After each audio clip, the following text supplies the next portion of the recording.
Bueno, hola a todos, bienvenidos a esta quinta versión del programa de mentorías. En este momento pues vamos a estar haciendo esta nueva versión del Reca Seminario. Em, Hoy tenemos como invitado a Steven Alfonso. Él nos va a hablar de MIST y la señal global de 21 centímetros hacia el amanecer cósmico y la época de reonización. Entonces, primero que todo, muchas gracias por aceptar nuestra invitación a ser parte de este espacio del Reca Seminario. Nos alegra mucho poder contar contigo acá. Y bueno, te doy la palabra. Dale, hola a todos. Voy a compartir acá.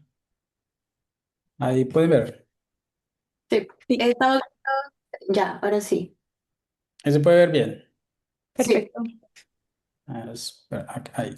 Listo. Bien, hola a todos. Voy a hablarles un poco sobre lo que estoy haciendo ahorita como postdoc en la Universidad Católica de la Santísima Concepción. Recientemente me uní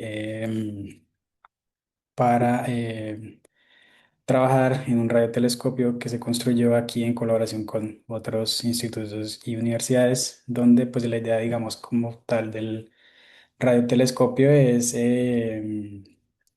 buscar o detectar la señal de 21 centímetros de la época de la reionización y como el Cosmic Dawn, que es bastante complejo de identificar. Bien.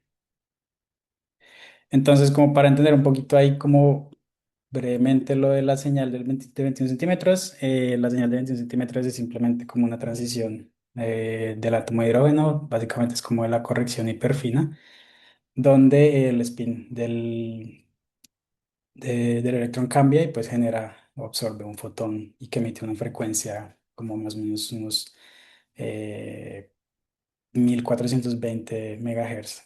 Digamos que es como un gap de energía que genera ese fotón, esa transición. La probabilidad es muy baja, pero pues digamos que se puede observar. Ahora, ¿qué es lo que pasa? Desde que como tal se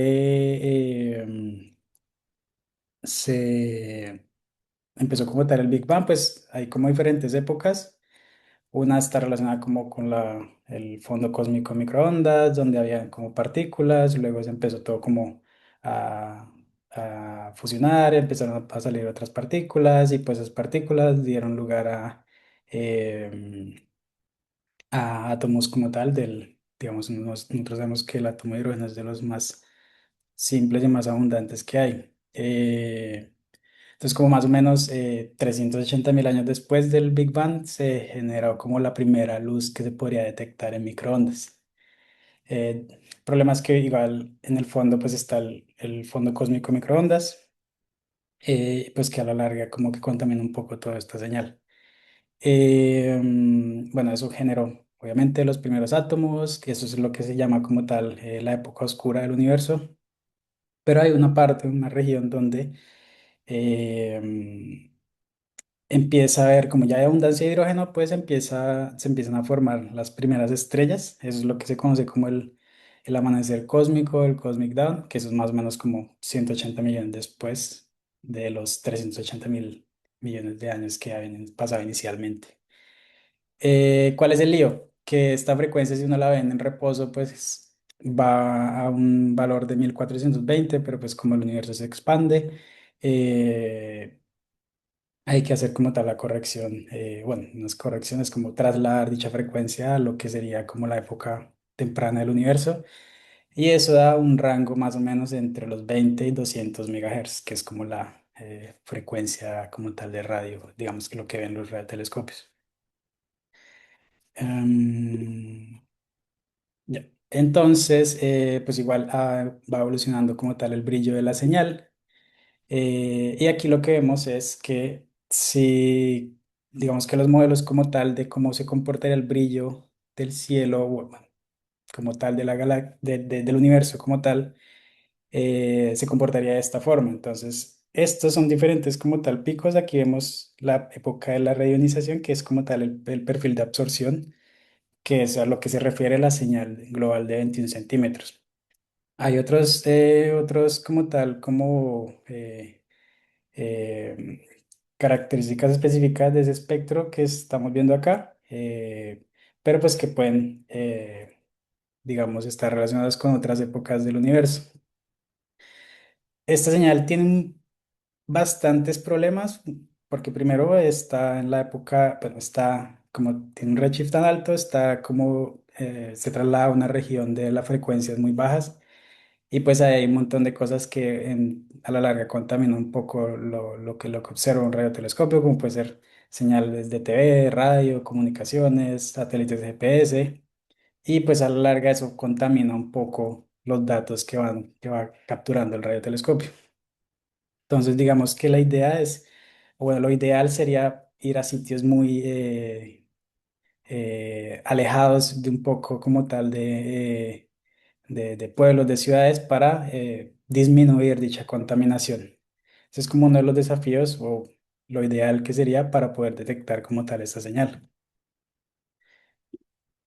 Existen varios instrumentos que están tratando de detectar esa señal.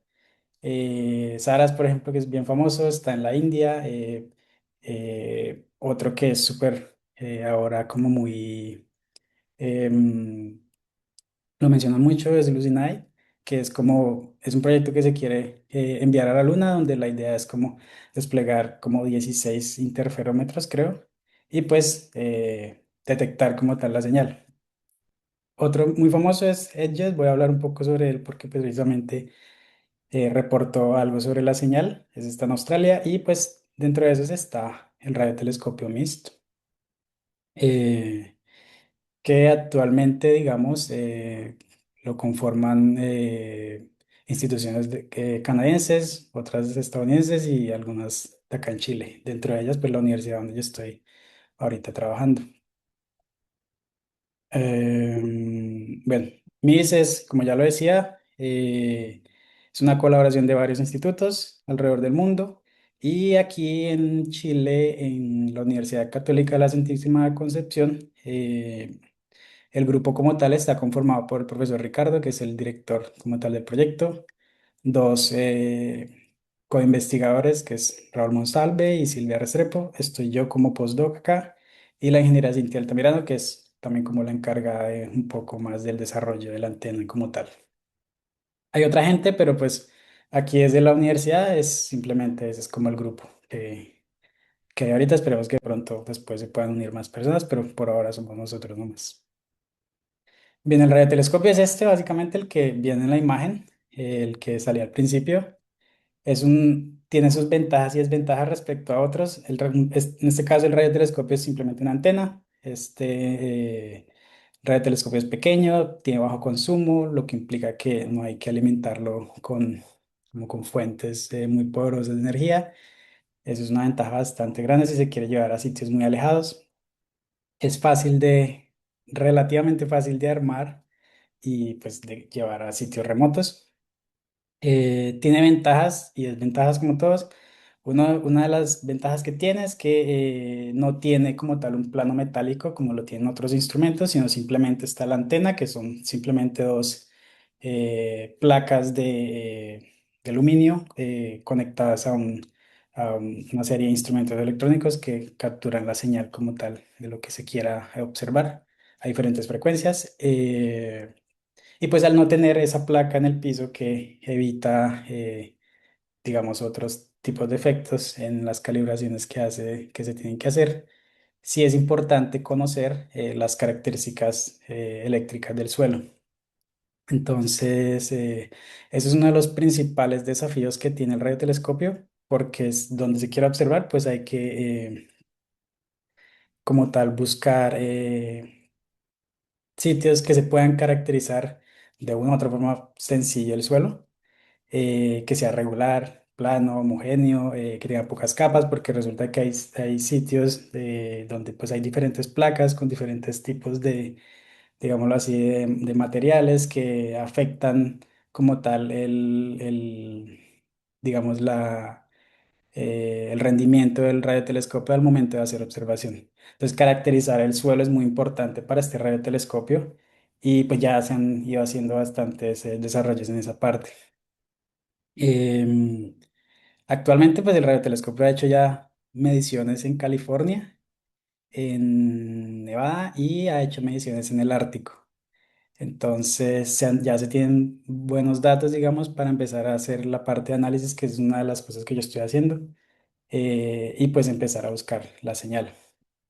Digamos, más adelante voy a mencionar un poquito otra vez esto, pero pues a futuro se quiere explorar, llevar el radiotelescopio al norte de Chile, como por San Pedro de Atacama, y pues llevarlo a la Patagonia y a la Antártica, que sería ideal, pero pues allá requieren otro tipo de desafíos para llegar a esos sitios que son ideales porque están alejados como un poco de todo, de todo contaminación de señales de televisión, de radios FM, de, digamos, efectos que puedan o no afectar el rendimiento de la antena.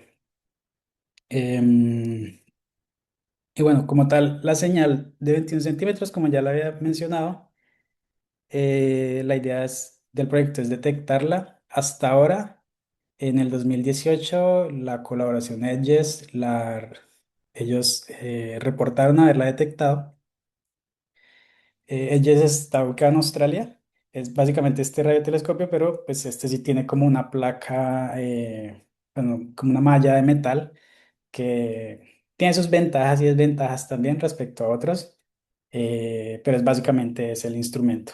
Ellos tomaron datos, hicieron observación, tenían datos más o menos como de más de 100 horas y con eso lograron, según ellos, detectar la señal. Entonces acá, ¿qué estamos viendo? Digamos que cada radiotelescopio tiene sus propias calibraciones, hacer, digamos, las correcciones necesarias o pertinentes para poder minimizar errores en la detección o en los datos que tiene el radiotelescopio como tal. Pero al final lo que nos importa obtener es como el espectro de la temperatura que ve, digamos, la antena versus la frecuencia, que es esto que está acá, la imagen A. ¿Qué es lo que pasó? Ellos obtuvieron el espectro, que eso es un proceso de calibraciones, de integración en el tiempo que ellos tengan, que es más de 100 horas. eh, y una vez con el espectro, lo que se hace es como quitarle digamos, el background o el sincrotrón, creo que se llama, que es lo que más contamina a estas frecuencias. Obtienen esto como tal, el panel B. Y luego se tiene un modelo de 21 centímetros que puede ser en este caso digamos, un perfil gaussiano de absorción, que es simplemente una gaussiana, y pues cuando ellos lo quitan, pues obtienen como tal ese espectro como plano, que lo que indica que precisamente hay algo. Y pues ya haciendo el análisis, pues obtienen que el perfil de absorción es este y pues simplemente ahí lo suman con los residuos que tenían de hacer los diferentes procesos de ir eliminando las cosas que, digamos, no interesan por ahora. Entonces ellos detectaron esto. Este perfil es el que ellos reportan.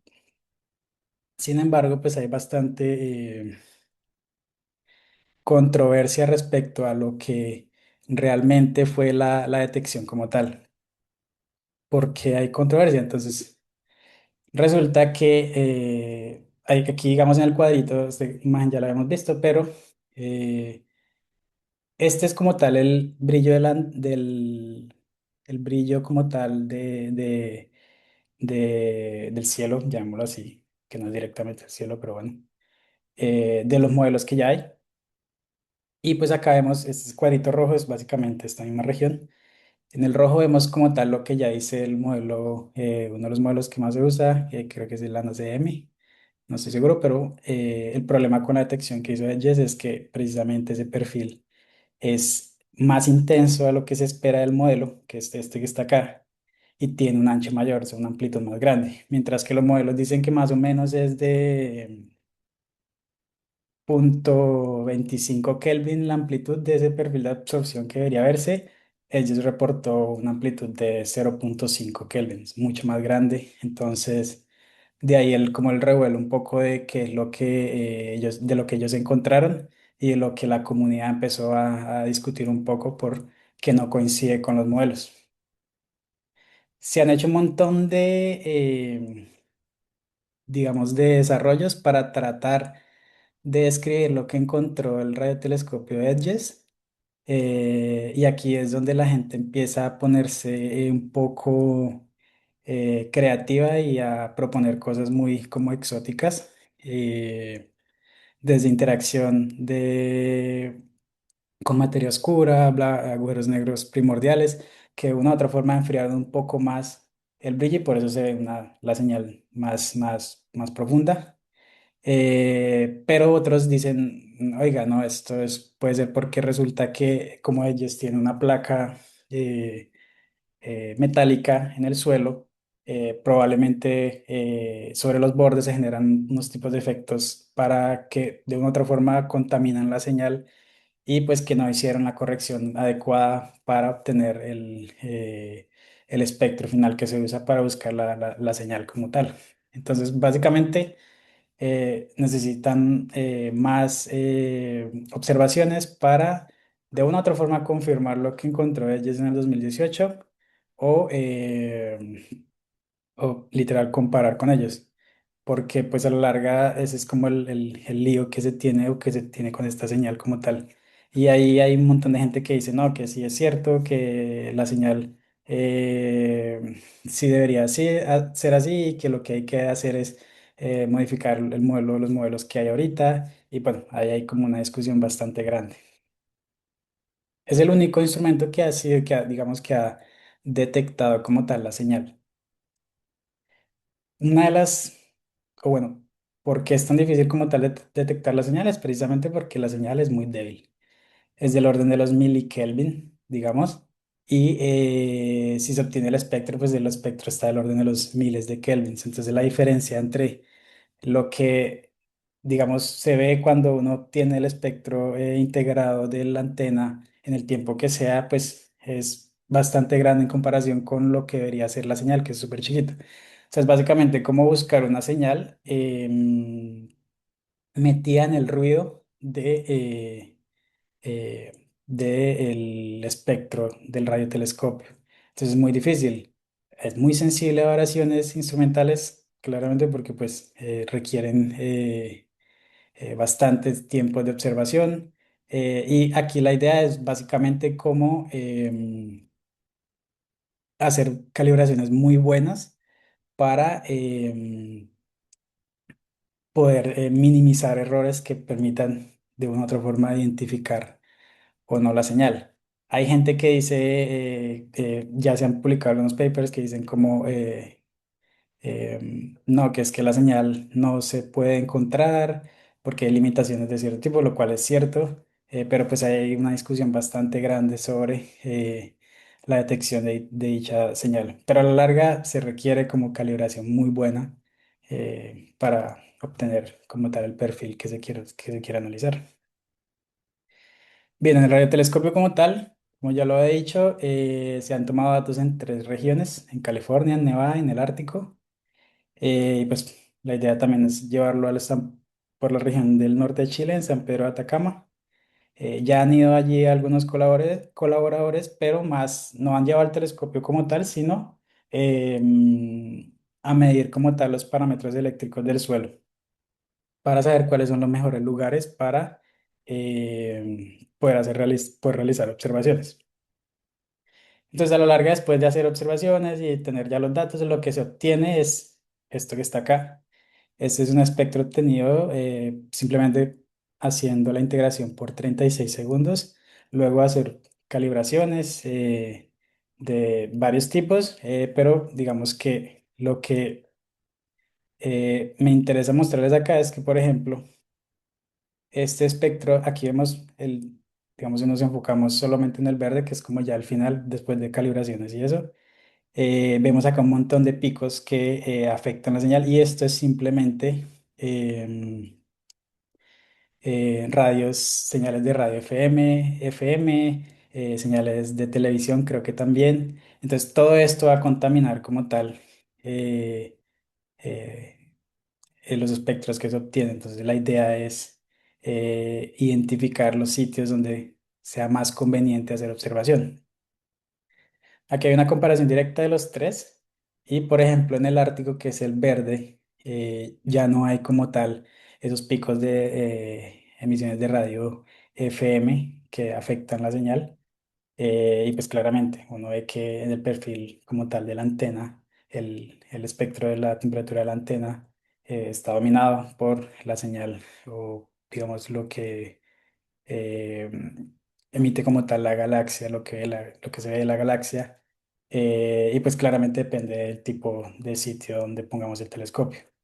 En el Ártico, pues digamos que es como el sitio ideal. Por eso se ha hablado mucho de ir a la Antártica, pero para ir allí es muy complejo, entonces es algo que es como que se está explorando un poco.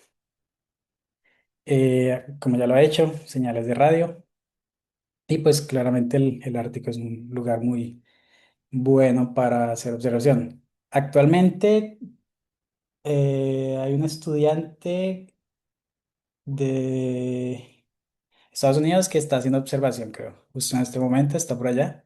Y pues estamos esperando que ya tenga datos para que nos envíe nuevamente más datos y empezar a seguir con el proceso de hacer las integraciones y las correcciones necesarias para poder al final obtener la señal como tal, que es lo que es lo que se quiere. Entonces, ¿cuál es digamos, el lío como tal con la identificación de dicha señal? Digamos que esto es lo que se usa. Cuando ya se tiene el espectro de la antena, que es este que está acá, digamos Pokémon solamente en el rojo, pues uno modela esto como un modelo de 21 centímetros, que puede ser el ejemplo más simple, un perfil gaussiano, y una temperatura de la galaxia, como digamos, el sincrotrón de la galaxia, que es la forma en que uno debería mencionarla. Pero el lío es que pues todo eso está junto y pues hay que hacer diferentes procesos para obtener la señal. La, Cuando se hacen las observaciones, lo que realmente ve el telescopio es básicamente esto, una combinación de la temperatura como tal del cielo junto con la ganancia o eficiencia o beam de la antena del radiotelescopio. Y pues lo que se hace es tomar eso e integrarlo todo sobre el cielo y pues obtener como tal una temperatura al final, después de hacer diferentes tipos de correcciones, ya sea por los instrumentos que tiene el propio radiotelescopio, por los parámetros del suelo que afectan también, por el horizonte, porque digamos que las montañas también afectan un poco como el bin de la antena o la ganancia de la antena, entonces eso hay que tenerlo en cuenta. Entonces, para obtener dicha temperatura, lo que se hace es, lo primero es tener, digamos, un, algún tipo de modelo o algo que ya tenga la temperatura del cielo, digamos, del Sky que vemos acá. Y para eso, pues, se han usado, digamos que hay diferentes modelos como tal. Uno de los que más se usa es el de Haslam, que actualmente nosotros lo estamos usando. Aquí vemos simplemente cómo sería el brillo, la temperatura del cielo a una frecuencia específica, en este caso de 125 MHz. Y vemos claramente que sobre el plano de la galaxia pues hay un brillo mayor, pues precisamente porque hay más objetos ahí que de una u otra forma emiten más. Ya con eso, pues tenemos la primera parte de lo que sería eh, como tal la distribución de la temperatura del cielo, pero nos falta lo de la antena, entonces lo del radiotelescopio. Y para eso, pues se usa el bin de la antena. Aquí vemos como tal el bin de la antena en coordenadas eh, en coordenadas, llamémoslo así, esféricas, pero básicamente es como una combinación de ambos. Necesitamos un modelo del cielo o un mapa del cielo que ya esté definido y necesitamos saber cómo es el bin de la antena para la latitud que, digamos, usemos como tal, como sitio de observación. ¿Cuál es el lío? Pues que este bin requiere calibraciones, como primero tener en cuenta el lugar donde se observó. No es lo mismo lo que vería el radiotelescopio si lo ponemos, no sé, en Colombia o si llevamos al Ártico, son latitudes diferentes. Como ya lo mencionaba, el efecto del horizonte, las montañas afectan bastante. el rango de frecuencia en el cual se quiera analizar, los parámetros del suelo, en este caso para mí son súper importantes porque afectan el bin de la antena. Y pues para eso se hacen simulaciones, en este caso se usa un software que se llama FICO, que lo que se hace es básicamente, una vez se tienen los datos, ya el radiotelescopio, se empiezan a buscar simulaciones para de una u otra forma buscar cuáles son los parámetros ideales del suelo dentro de esa simulación que macheen como tal con los datos. Y pues ya después hacer las calibraciones necesarias. Pero básicamente esas son las dos cosas que hay que tener en cuenta para obtener al final como tal la temperatura que ve el radiotelescopio. Un ejemplo es simplemente, por ejemplo, acá estamos viendo cómo sería para un tiempo y una frecuencia específica. Entonces, este es simplemente un espectro simulado integrado por 24 horas con resolución de 6 minutos en un rango específico. MIS tiene un rango más o menos desde los 20 hasta los 200 megahertz, creo. Pero nosotros estamos enfocados como más o menos entre los 35-40 megahertz a los 150 megahertz. Es como el rango adecuado para MIS. Si se hace el proceso, en este caso con datos simulados, pues uno obtiene este tipo de espectros. Por ejemplo, aquí vemos la temperatura de la antena versus frecuencia para un solo tiempo. Pero pues la idea es tener muchos tiempos para tener mejores datos y reducir de una u otra forma como los errores instrumentales que puedan haber para poder como tal ver la señal. Y acá vemos cómo se comporta el brillo del cielo para diferentes horas. Eso es técnicamente un día para una frecuencia específica. En este caso vemos que es 125 MHz y se ven dos picos. Es claramente lo que se espera porque pues el bin de la antena está fijo y pues la Tierra va girando y pues va apuntando a diferentes regiones del cielo. Entonces es como digamos esa variación que se ve. Si uno hace eso con para múltiples frecuencias, pues obtienen unos diferentes espectros, obtienen unos diferentes curvas que muestran cómo cambia el brillo del cielo, frecuencias específicas. Y la idea es combinar todo esto al final para obtener un solo espectro, que sería algo como el que ya había mostrado eh, en una de las diapositivas anteriores. Eh, pero la idea, digamos, es básicamente tener mucho tiempo de observación para poder de una u otra forma reducir un poco el errores sistemáticos que puedan haber, claramente teniendo en cuenta calibraciones, tanto el instrumento como tal, como el horizonte con las montañas, el cielo. Entonces, digamos que todas esas son cosas que hay que tener en cuenta. Ya con el espectro, pues, el proceso es el mismo. La idea es ir restando las cosas que uno asume de una u otra forma para poder recuperar la señal. Entonces, ese es como tal el objetivo del proyecto. Lo que se está haciendo como justo ahora, ya hay, bueno, digamos que hay datos para hacer los análisis correspondientes. Se están trabajando en las calibraciones que requiere como tal el instrumento. Y pues también como de la mano van otros como proyectos o ideas que también se quieren hacer porque pues el radiotelescopio toma sus datos, pero esos datos se pueden usar, por ejemplo, para generar mapas del cielo, así como el mapa de Haslan. Eh, pero usando como tal como ciertos filtros que permitan obtener la temperatura del cielo a diferentes frecuencias. Eso es una de las cosas que también se está haciendo. Y la otra es, digamos que como el radiotelescopio no tiene una placa metálica, como ya lo había dicho antes, pues permite de una u otra forma estudiar cómo es el suelo en la región de observación. Entonces digamos que eso es de una u otra forma es información que puede servir para saber cómo es la conductividad, por ejemplo, del suelo en los sitios de observación.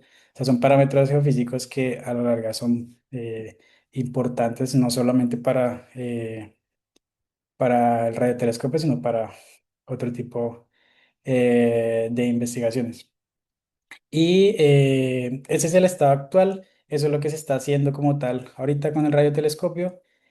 Y ya, eso es todo lo que tenía para mostrar. Y muchas gracias. Genial, Jason, muchísimas gracias. Eso bastante interesante. Bueno, ahora no sé si alguien tiene alguna pregunta. Ok, puedo empezar yo, o no sé, Mariana, si tengas alguna pregunta. Eh, pues sí, si quieres puedo hacer una Dale. pregunta.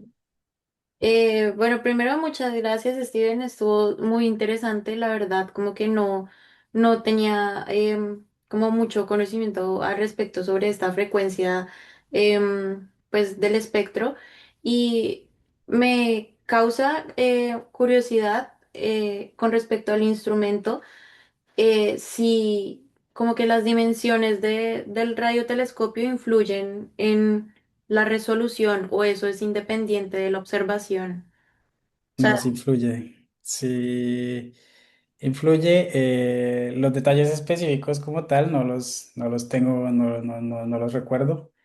Pero, digamos, este radiotelescopio es más o menos cada antena, que es como tal la plaquita de aluminio, es como de 2 metros por 1 metro, o un poquito menos. No es muy grande, pero sí influye en como tal en el bin de la antena. Entonces, si uno quisiera, por ejemplo, em, ver la señal de 21 centímetros en una época inclusive más temprana que la que está destinada como tal al radiotelescopio, pues de una u otra forma necesitaría una antena un poco más grande para enfocarse en esa frecuencia, pero sí afecta bastante. Ahora, las dimensiones de ¿por qué se escogió ese? Creo que se buscó como algo que tuviera como buena resolución y que fuera fácil de cargar, ya que pues permitía llevarlos en un carro para el sitio que se quiera de observación. ok. Y digamos, en el lugar donde lo pusieron, qué sé yo, tuvo algunas especificaciones con respecto, sí, no sé cómo, o sea, o lo pusieron simplemente en el desierto, en cualquier lugar del desierto. No, no, lo que se hace primero es ir y ver dónde, o sea, obviamente hay sitios ya como que se han reportado como características eléctricas del suelo. Entonces, lo que se hace es primero va y se analiza un poco la parte de las mediciones de la conductividad, permitividad del suelo, para ya tener una idea de dónde es como lo más Ujú, estable, digamos, donde se puedan identificar como tal capas de diferentes materiales, porque el problema es que si el suelo es muy como irregular, entonces eso va a afectar bastante el bin de la antena y pues hacer ese tipo de análisis es supremamente complicado. Entonces busca, lo ideal sería que fuera claramente un suelo plano y no sé, que fuera una sola placa de algún tipo de arena o algo que sea homogénea y ya. Por ejemplo, en el Ártico se ha llevado al Ártico es porque en el Ártico tienes una capa de nieve y debajo tienes otra capita como de hielo ya, de agua ya congelada. Y lo puedes ver bien en el bin de la antena literal, se ve como ese cambio. Entonces eso es fácil de modelar dentro del software que se usa para hacer el análisis posterior. Si es muy variable, complica un poco las cosas, pero si lo primero que se hace es como se va a un sitio, se analiza un poco el suelo, se hacen las mediciones correspondientes y ya después se tienen como candidatos y luego ya uno lleva el radiotelescopio.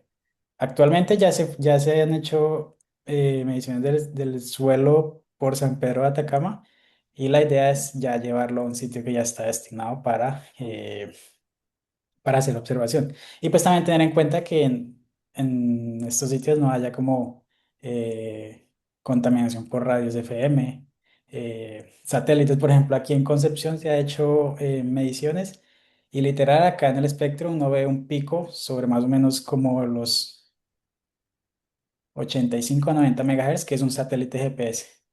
Entonces eso no te va a servir para, o sea, va a complicar un poco, digamos, en el proceso de calibraciones. Pero sí hay que hacer como una cuestión previa. Ok, vale. Uy, y una última pregunta. Tú mencionabas que esto, o sea, tenían como un tiempo de observación de 100 horas o algo así. Ujú. Pero entonces, como el telescopio no está constantemente, entonces como tomando datos. O sea, lo digo es porque he escuchado que para bajas frecuencias, como para telescopios de bajas frecuencias, está constantemente tomando los datos y digamos, si alguien tiene como, qué sé yo, una observación alocada, pues no alocada, sino como, sí, como que le Como dan tiempo de observación. Entonces, pues ya le dividen como el tiempo, pero constantemente está tomando datos, como que sin O sea, parar. como si ahorita estuviera tomando datos.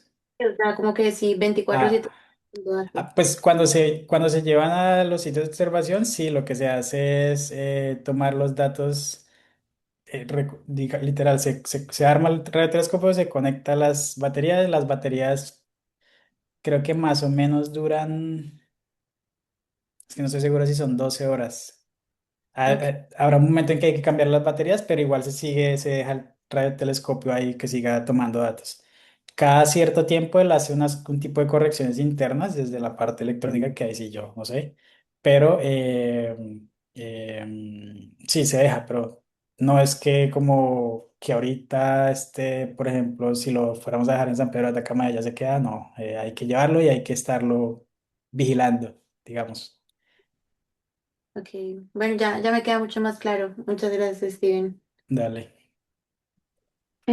iPhone, no sé quién eres, que está la mano levantada. Creo que soy yo, ¿no? Sí, no sé. Ok. Hola, buenas. Sí, sí, es que no sé con qué nombre aparezco. Buenas tardes, ¿cómo están? Bien, bien, dice iPhone. Sí, bueno. Sí, no sé si me están viendo ahí tiene mi cámara. Sí, Sí, Se, perfecto. se ve. Bueno, me presento, mi nombre es Hamilton David Galvis, soy de la Universidad Tecnológica de Pereira y pues antes que nada, muchas gracias por la charla. Muy interesante, no soy miembro de la RECA, pero gracias a unos compañeros pues me enteré de la charla y justamente pues les cuento que eh, voy a ingresar a hacer mi doctorado en física acá en la Universidad Tecnológica Pereira, justamente con este tema que nos acaban de compartir en la charla. Y pues, digamos, de entrada les cuento que aunque mi parte o el propósito de mi tesis de doctorado pues va a ser trabajar directamente en un radioreceptor dedicado, construido directamente pues acá en Colombia, con la intención de justamente hacer algo similar a lo que se hizo con el MIST, solo que enfocándonos, como decía el compañero, en un instrumento que ataque esos problemas específicos digamos, que requiere la señal, ¿sí? Entonces me pareció muy interesante porque aunque yo voy a trabajar en la parte de instrumentación, es mucho más interesante toda esta parte digamos, del trasfondo físico y en este caso pues cosmológico de hecho. Entonces me gustaría en ese sentido hacer una pregunta que me ha venido rondando en toda esta construcción de levantamiento del estado del arte y cosas que he tenido que hacer. Y es ese modelo que tú presentas al inicio de esa época de reionización posterior al Big Bang, ¿cierto? Esa curva, finalmente es un modelo teórico, según lo entiendo, ¿cierto? Sí, Y es un modelo teórico. estamos tratando de llegar a ese modelo teórico con las Pues, observaciones, a pesar de que ese es un modelo teórico. Entonces yo tengo esa claro, pregunta, o sea, ¿quién propone ese modelo y cómo sabemos que ese modelo efectivamente es el que esperaríamos? Porque finalmente es un modelo, dado que no se tienen esas observaciones de esa época aún. Entonces, como lo proponemos y estamos tratando de llegar ahí con nuestras observaciones, pero entonces, ¿cómo estamos seguros claro, de eso que? es. Pues digamos que o sea, como tal, los detalles del modelo no lo sé, Ok. pero lo que sí se sabe es que, pues digamos que estoy más desde la parte del análisis de los datos del radiotelescopio, Sí, sí, del MIST. de MIST, sí, pero digamos que lo que se espera es que Creo que esto es con el modelo Lambda CM, no estoy seguro. Ujú. Ok. Puede que esté totalmente equivocado, que tiene en cuenta un montón de cosas. Y eso es lo que se debería ver como tal, digamos, en esa época, en ausencia, no sé, todo lo que llega como tal. Pero es ampliamente aceptado por la comunidad científica. Ok. Entonces, digamos que es lo que se esperaría. O sea, sí, es cierto, aquí uno ve la señal, Ujú. Ahí acá, la tenías. acá. Ahí. Uno ve la señal y uno dice, bueno, la curva roja es lo que ya se ha hecho lo que dice el modelo que ya se ha usado, o inclusive otros modelos se han usado, pero no logran de una u otra forma describir como tal ese perfil que encontró Edges. Claro. Entonces, ese es básicamente ¿cómo se dice? Como Sí, el meollo del asunto. el meollo del asunto, porque, bueno, ellos dicen, encontramos esto, pero no tiene nada de sentido con lo que ya está ahorita. Entonces Ok, ahí es donde la gente se empieza a poner como muy creativa y empieza a proponer cosas más exóticas exacto. de que, bueno, lo que se ve es que los modelos aceptados dicen, bueno, esto debería ser así. Y como ellos encontró esto que es más profundo, entonces probablemente que de alguna otra forma ese brillo era más, se enfrió un poquito más por Tenue. algún Ujú. tipo de interacción. Entonces dicen, no, eso es materia oscura. Con otras cosas que la verdad ahorita no recuerdo, pero ahí se han puesto bastante creativos en ese sentido. Claro, y como es una señal tan tenue y tan débil, pues como tú decías, todo lo afecta. Y entre mejor se ataque, digamos, con modelos del entorno, modelos de la antena, Claro, modelos del receptor, o sea, entre mejor que el instrumento, pues mucho mejor va a ser la observación de la señal. Entonces, ese es de exacto. hecho el trabajo en el que yo voy a estar amellando. Particular, Muchas gracias Jason dale, nuevamente. vale. por- Particularmente para Sí, esto, o sea, uno de los radiotelescopios creo que está en la India, que es Saras 3 me ¿sabes? parece. Ujú. Ellos llegan y dicen en un paper, no, es que lo que encontró Edges no tiene sentido astrofísico. Entonces dicen, no, es simplemente una cuestión, literal, lo dicen así, es una cuestión del instrumento, o sea, les faltó hacer algún tipo de corrección o calibración y por eso les dio esa vaina así. Claro. Pero o sea, lo ideal es, por ejemplo, desde MIS, si se encontrar la señal tal cual como la predicen los modelos. O sea, Ujú. eso Ujú. sería, yo creo que eso sería súper bueno. El problema va a ser que, por ejemplo, con los datos que hay, si se vuelve a obtener ese pico de edges, entonces ahí sí hay necesario corregir esos El modelos modelo, que ya exacto. están, que permitan Exacto. describir un poco la forma. Sí, porque ya van a ser dos instrumentos que están apuntando Claro, a lo mismo. claro. O Ok. pueden decir, no, pues también hay que hacer algún tipo de calibración que nos faltó, entonces puede pasar. Pero sí Bueno, o sea, los detalles del modelo no los está sé. bien, O está bien, sea, está bien. Esa es la labor que debo hacer. Bueno, y la otra pregunta ya para cerrar es en dos sentidos, ¿cierto? Uno, pues yo sé que la grabación la están realizando, no sé cómo tener acceso, porque vuelvo y repito, no soy miembro de la RECA, me enteré fue por coincidencia con una compañera. Y dos, en ese mismo sentido, si es posible que nos compartas esta presentación, si es de uso libre y se puede tener acceso a ella. Entonces, la grabación, ¿cierto? Y la presentación, si es posible. sí. O sea, yo puedo enviar la presentación, no sé, Mariana y me dirá dónde. Sí, Eh, y algo que habías mencionado, como tú vas a trabajar en eso, creo que hubo en la colaboración hace un par de años un estudiante que de hecho era colombiano, es colombiano, y Yo creo que, él hizo yo un creo que es Oscar. estudio, creo que es Oscar, sí, él hizo un Oscar estudio es mi codirector del doctorado. genial, porque él hizo creo que un Ujú. estudio de sitios en Colombia donde Exacto. son Por ahí, más ideales para hacer por ahí va la cosa. observación, entonces ahí ya tienes como un buen Y que él inicio, trabajó, porque él trabajó con este proyecto de MIST, de hecho, él trabajó creo que y creo que en la parte del diseño de la el diseño antena, de la antena. Ujú. No, sí, maravilloso. Muchas gracias por súper, la presentación. Muchas gracias, dale. Jason, y a las chicas también. Muchas gracias por la invitación. Vale.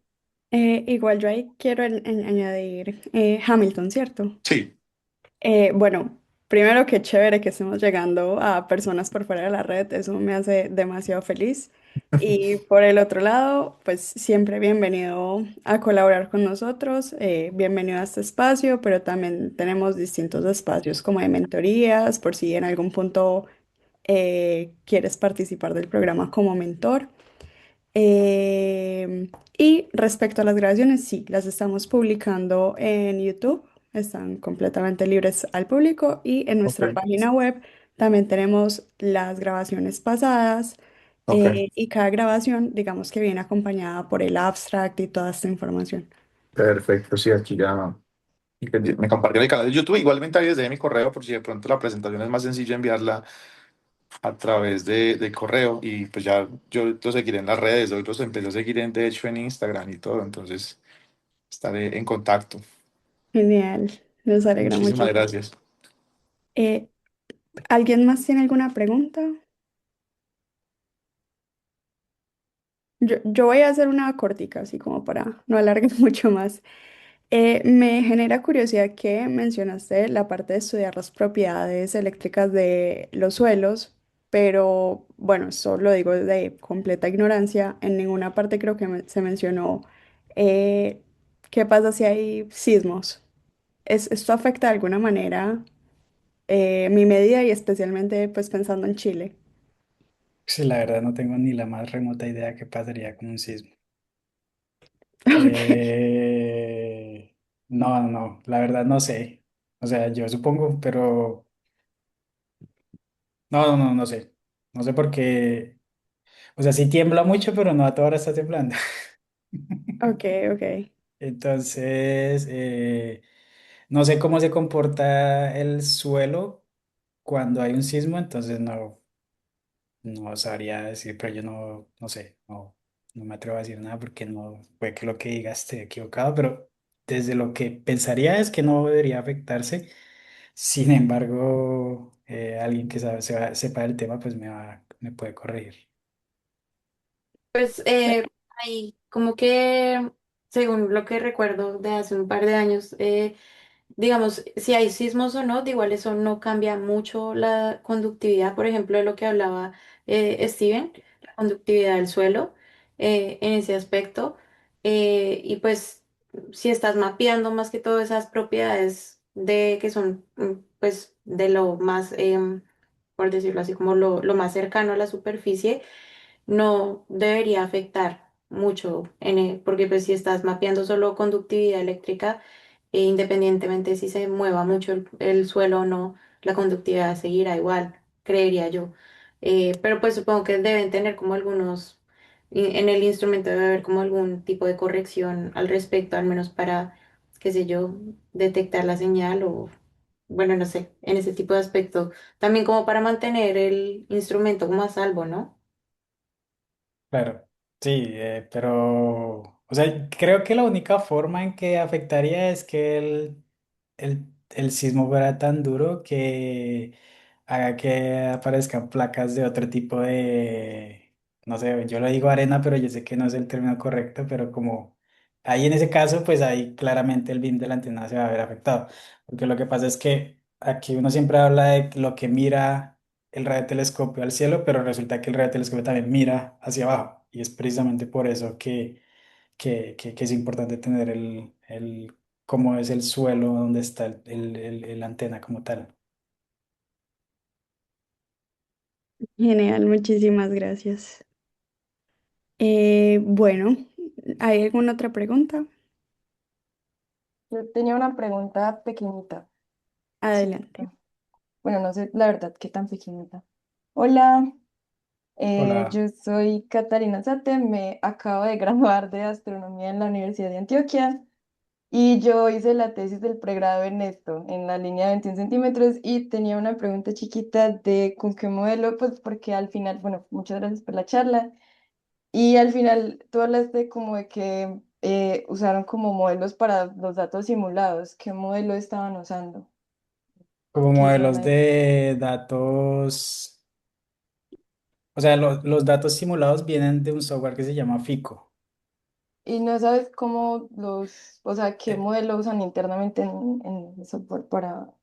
No, porque lo que se hace FICO no es como tal que, o sea, lo que hace el software es, eh, en sí lo que hace el software es resolver las ecuaciones de campo electromagnético con las condiciones de frontera que tú le pongas, teniendo en cuenta la geometría de la antena, si está en el vacío o no, pero la idea ahí es con el software obtener el bin de la antena, no el mapa del cielo, Ok. solamente cómo se comportaría la antena para el medio que tú definas. Ya la parte del modelo digamos que puede que ahí no lo dije de la forma correcta, pero el modelo que se usa depende como tal del mapa del cielo que se use, que es estos que están por acá. Estos. Esto es, digamos, o sea, son modelos, pero que en sí vienen de datos que ya se han tomado, o sea, se han hecho como surveys de cómo se ve la temperatura o el brillo del cielo a diferentes frecuencias, y pues eso se ha publicado. Entonces la gente ha hecho modelos para de una u otra forma mejorar y calibrar estos datos para poderlos usar como tal. Sí, te preguntaba porque, digamos, nosotros en el trabajo de grado hicimos uno, entonces como para saber. Pero Y hicieron bueno, un modelo usamos uno, de la usamos uno. temperatura del cielo, como el brillo. Ajá, sí. Ok. ¿Qué modelo usaron? Usamos ese de Haslam, pero pues con más parámetros. O sea, le metimos como muchos más parámetros. Ok. O sea, hicieron como un escalamiento. Sí, Ok, ok. sí, Ya, sí. ya. Y bueno, gracias. ¿Alguna otra pregunta? Bueno, entonces, muchas gracias de nuevo, Steven. Estuvo súper interesante. Eh, de nuevo, gracias por aceptar nuestra invitación y ahora los invitamos todos a encender las cámaras y tomar la foto que siempre tomamos al final de las charlas. Perfecto. Bueno, muchísimas gracias a todos por venir. Nos vemos en el próximo Reca Seminario. Vale. Chao, chao. Chao.